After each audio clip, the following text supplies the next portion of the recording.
Also, we'll be inviting our next speaker, who will be talking to us on investing for tomorrow. Can we put our hands together to invite Mrs. Chinelo Anohu-Amazu?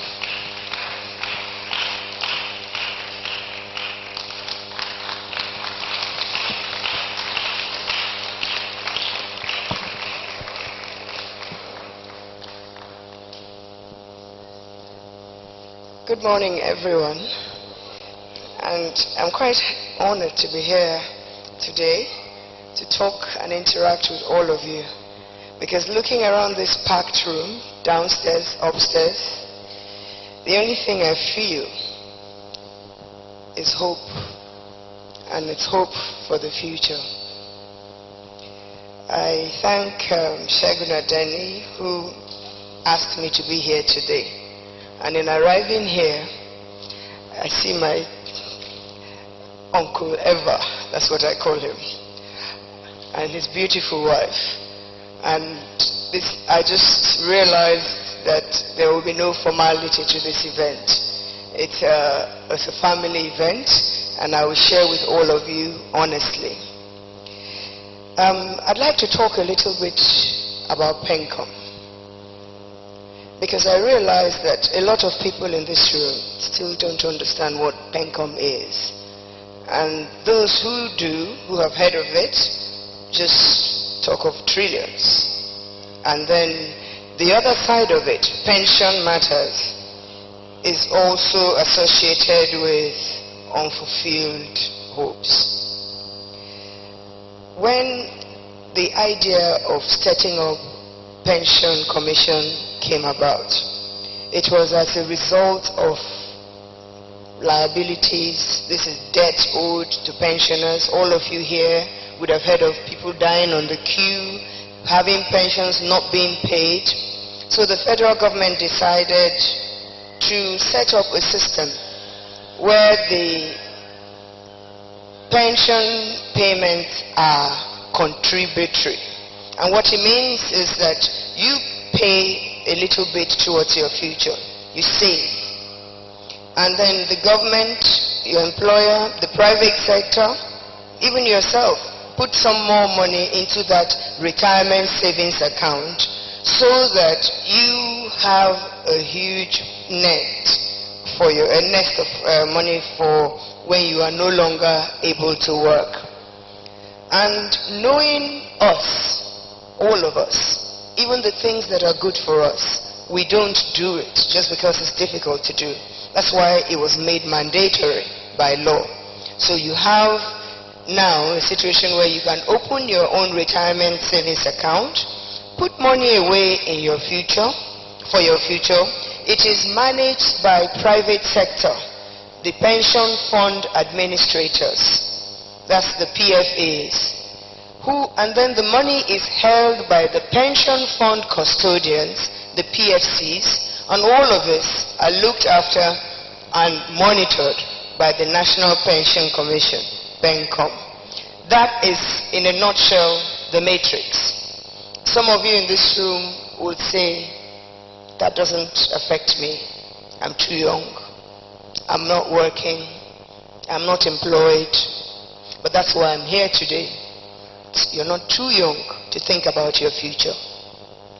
You're not too young to start focusing seriously on what you think you will be in the future.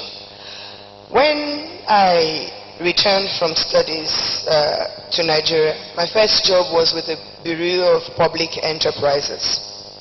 And it was then headed by Malam Nasser El-Rufai. And the first question he asked me was, where do you see yourself in 10 years' time? And I was like, well, he said, no, don't answer me. Go away, think about it, and come back and let me know where you see yourself in 10 years' time.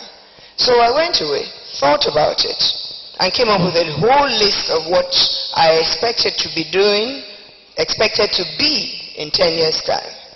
And the question he asked was, how many of the things you're doing now can feed into your vision of yourself in 10 years?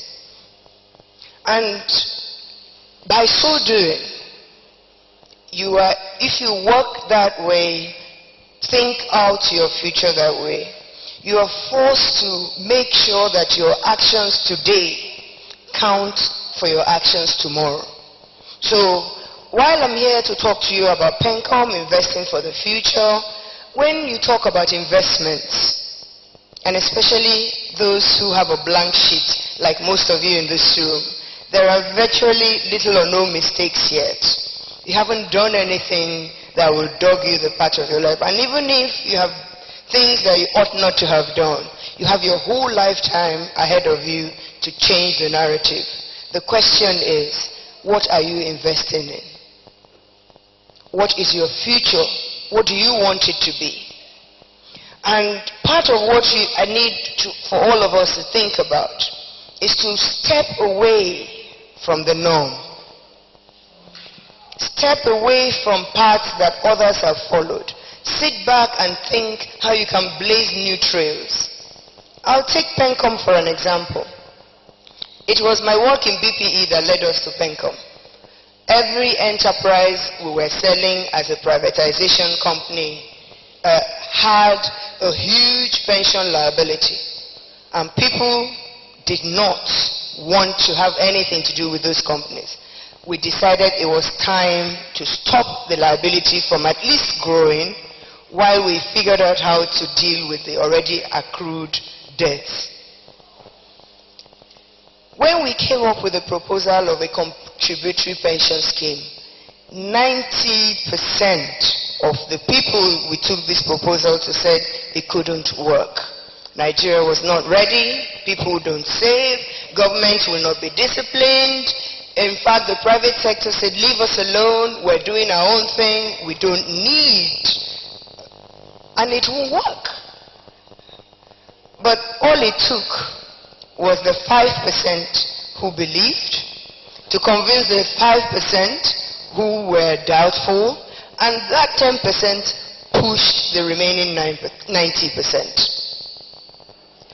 And what we have now, exactly 12 years from the time we started, is a contributory pension scheme that has 5.7 trillion naira saved in the amount. This 5.7 trillion naira belongs to 7.13 million subscribers. Those are those that own the RSA accounts. I sit in a room, the people who said it couldn't work are now asking, how can we engage? What is the message of purpose? Sincerity of purpose, focus, and hard work. As you sit here today, understand that you are the determinant of your future, nobody else. And between you and the Almighty God, that is all you need for success. And success is not defined by money. In the pursuit of money, you will lose the essence of success. The question I will ask of you today is, what do you enjoy? What gives you joy? What are you good at? When I was choosing a career, and by the way, I'm a lawyer, my father had one thing to say to us. My mother repeated the same thing. Whatever you want to do will be your choice. You want to study medicine, engineering, law? You want to be a fashion designer? You want to be an actress? My parents said to us, no problem. There's only one thing we will ask of you. You must be the best at whatever you choose to do. So, in deciding your future, find out what you enjoy. Because when you're doing what you enjoy, what you're good at, excellence is only limited to hard work. If you're putting a lot of hard work in what you don't enjoy, what you're not good at, you will at best be average. Excellence will be far from you. But when you determine what it is you actually enjoy doing. Determine what it is you are good at, and determine where you want to see your future. And then you buckle down and work hard. Always with the submission to the clear and unambiguous role the Almighty God has to play in your life. The sky is your limit. I sit here in my office and get maybe an average of 300 CVs a day. They're looking for employment. About 80% of those CVs are unemployable. And that is the truth. They are unable, in presenting a CV to a prospective employer, to put their best foot forward. A 4-page CV, sometimes 3-page, is replete with grammatical errors, replete with mix match, and has no bearing on what the Pension Commission does. They will not get jobs. It's very simple. And in this competitive world, every time you present yourself to the public, ask yourself, am I at my best? You don't know who is watching. You don't know who is looking. You don't know who is seeking. So what you need to do is self-development. And out of the 10% or maybe 5% of the people that will be in gainful employment, ask yourself, how many of those will change the world? How many of those will change the environment? How many of those will change their country? Can I be one of those? I got a text message from a 16-year-old girl, and she said she had seen me and wanted me to mentor her. I took out time to reply to that message, and I said to her, you are looking for a mentor, and this is lesson 1. Do not send text messages with illegible English. The kind of acronyms you use to talk to your friends, text message, be right back, BRB, LOL, this, it's fine when you're sitting with your friends and talking. But when you are engaging on a platform you want to be taken seriously, again, you put your best foot forward. So I asked her to resend the text to me and speak English.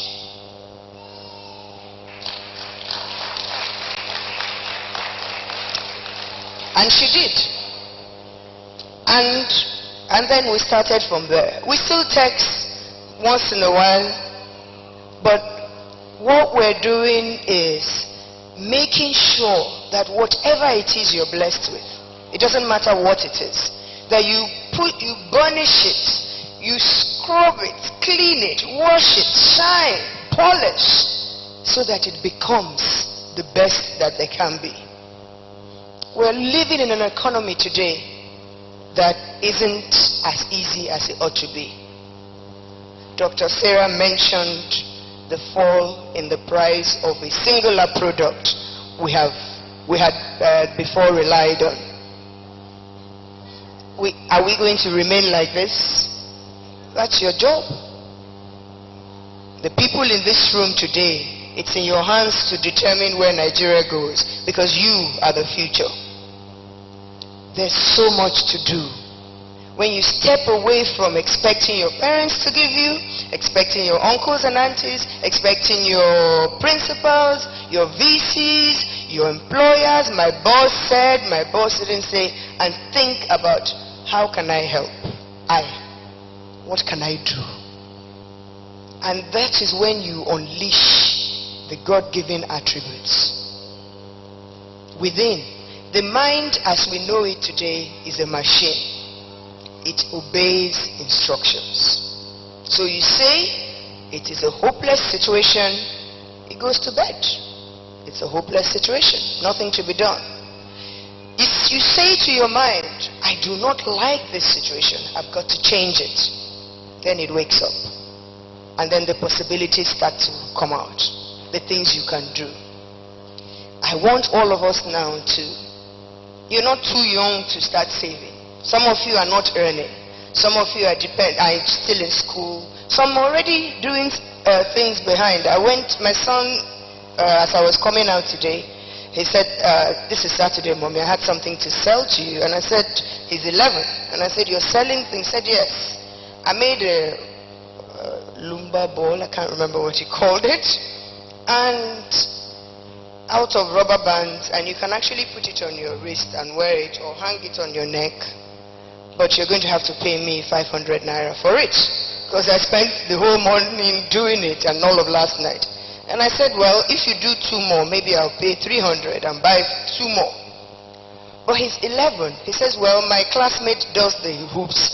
Maybe I'll ask her to put a hoop so he can wear it as a chain. But then I'll have to give her like 15 naira. And I'm not discouraging him. Because I need for him to start thinking from day one that his future is in his hands. If he needs pocket money from me, he has to earn it. I'd like all of us here, maybe not lumber bands. Think of, are you creative? Well, forever looking for slogans. How many of you will fill my inbox with things that catch my eye? And that's, again, not I sent to them, they did not answer. If your work is good, they will look for you. That is the truth. Be you the child of a poor man, be you the child of a rich man. The only thing that doesn't get discriminated against is talent. I had a difficult time becoming the DJ of Pencom because a lot of people felt I was too young. I could have curled up and said, they don't want me to, they don't like me, I'm female, I'm Igbo, I'm too young. Or you just get the work done. That's the key. Because even your friends, your enemies, your foes, once you are getting the work done, I can't stand this gentleman, he really irritates me. But let him come because he's the one that will do the work first. They will have to come to you. And you have to stay ahead of the game. All of you, there is nothing in this country, oh, I want to be the president, I want to be, it's possible. If somebody asked Dr. Stay, how do I become a doctor? You can. But ask yourself, are you becoming a doctor because she's the top functionary at CBN and you think, oh, it's going to give me a lot of money? Or are you genuinely passionate about becoming a doctor? Do you want to heal the sick? Are you getting a PhD because you want to further your learning? Or is it as a means to an end? These are the questions you ask. And once you ask those questions, answer them honestly, the sky is your limit. There is nothing impossible with God. But even the good Lord tells us very carefully, you must seek, you must ask, you must knock. Thank you.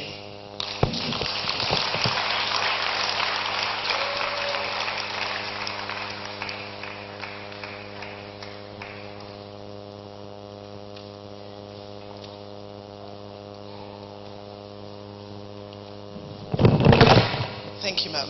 Thank you very much, ma'am. Can you please give her another round of applause?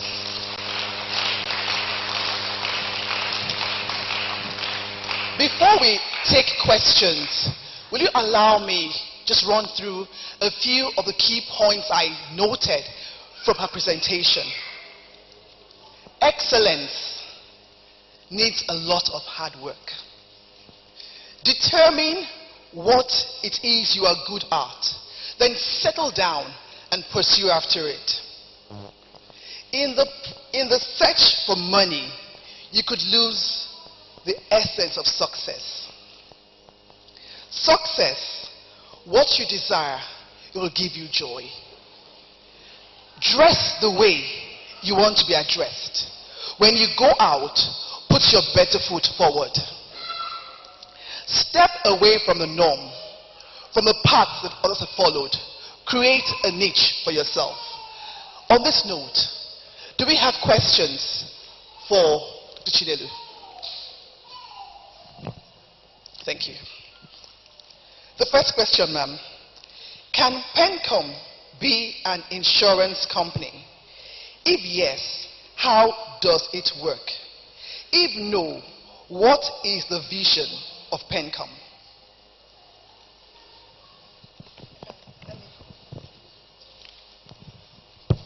No, PENCOM cannot be an insurance company. PENCOM is a regulatory agency regulating all pension matters in Nigeria, and it has no intention of becoming an insurance company.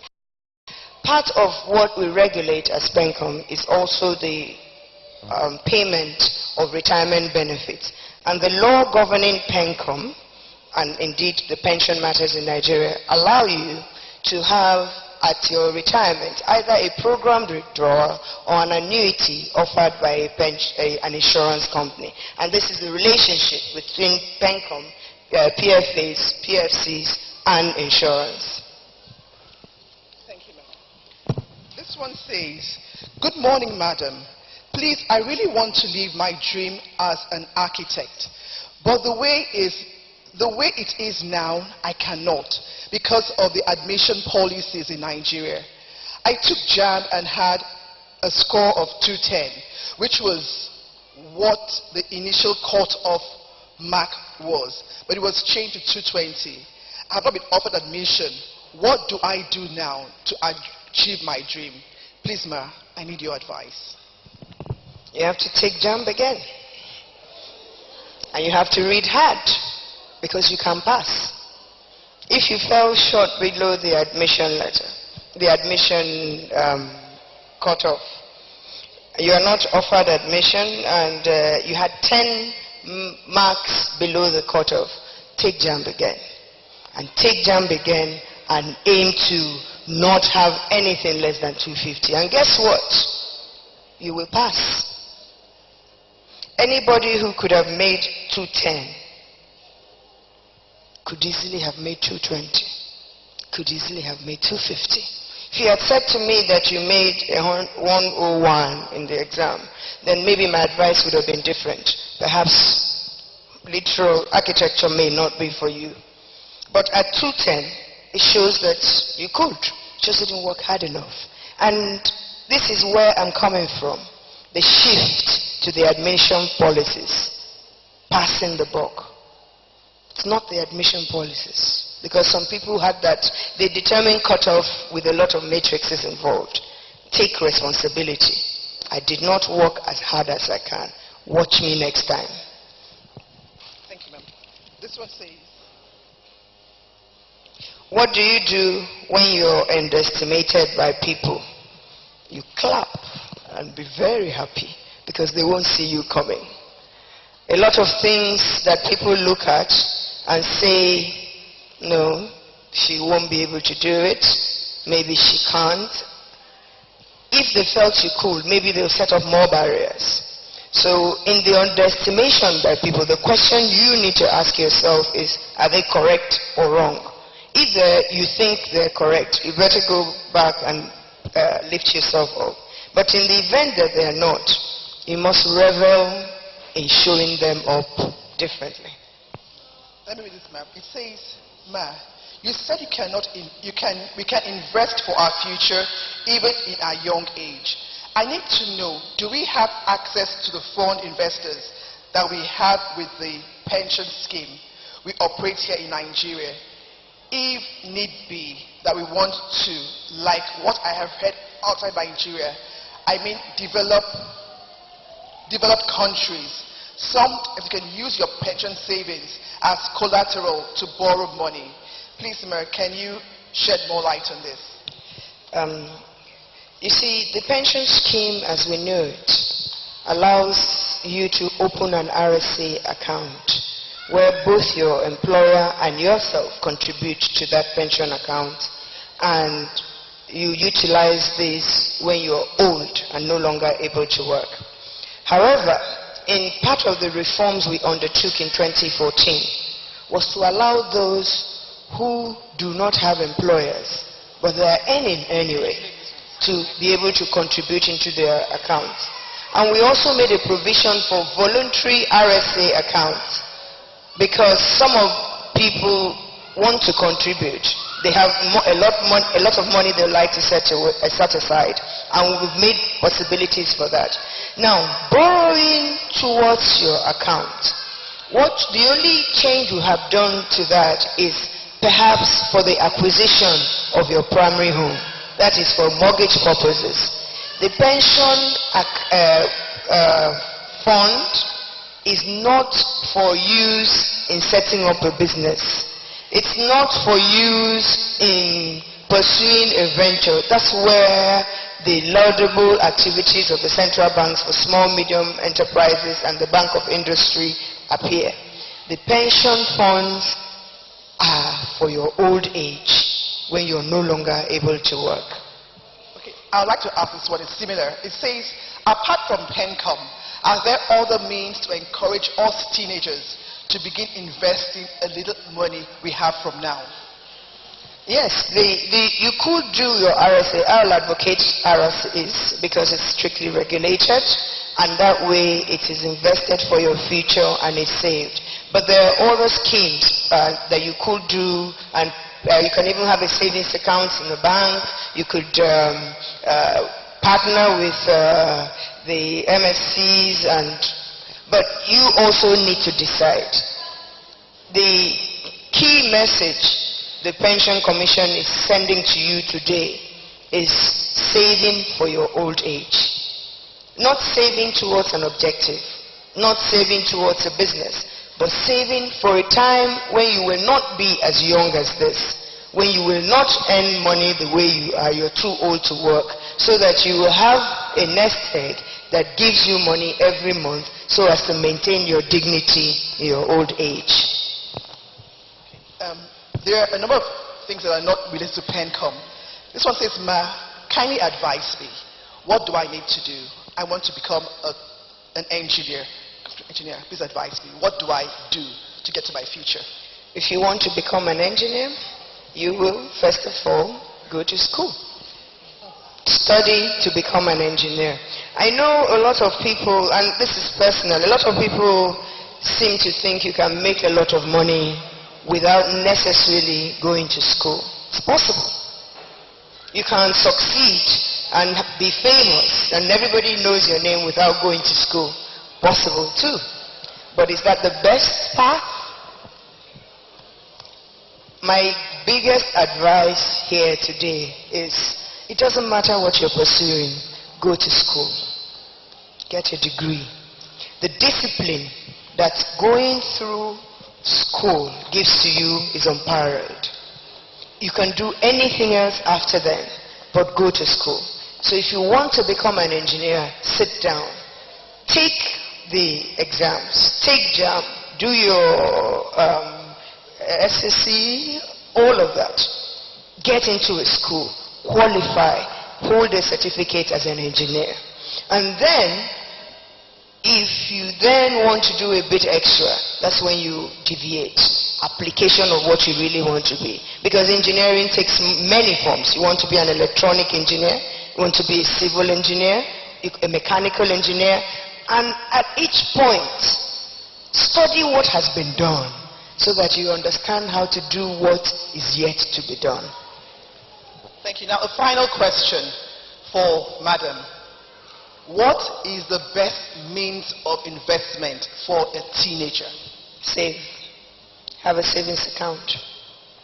And then save it away for it. And then when you save as a teenager, save. Because if you sit in front of a CBN, a Bank of Industry, applying for a loan, the first question is, what do you have?